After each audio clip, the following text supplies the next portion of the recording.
चिड़िया और किसान की कहानी। एक समय की बात है। एक किसान था जो अपने खेतों में कड़ी मेहनत करता था। उसने अपने खेत में गेहूं बोया था और दिन रात उसकी देखभाल करता था। जैसे ही फसल पकने लगी, खेत में चिड़िया और उसके बच्चों ने अपना घोंसला बना लिया।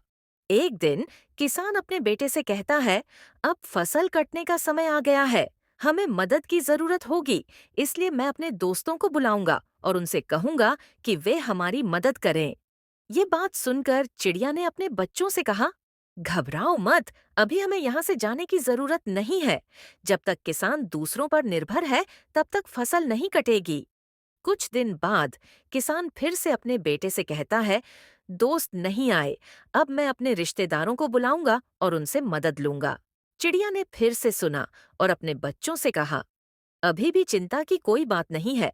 जब तक किसान अपने रिश्तेदारों पर निर्भर है, तब तक हमें खतरा नहीं है।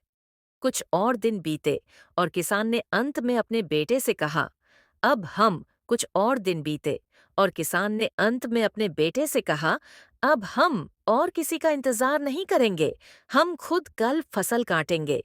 ये सुनते ही चिड़िया ने अपने बच्चों से कहा, अब हमें यहाँ से उड़ जाना चाहिए, क्योंकि किसान ने अब अपने काम को खुद करने का निर्णय ले लिया है। अगले ही दिन चिड़िया अपने बच्चों के साथ वहां से उड़ गई और किसान ने अपनी फसल काट ली। सीख। यह कहानी हमें सिखाती है कि जब तक हम दूसरों पर निर्भर रहते हैं, तब तक काम नहीं हो पाता।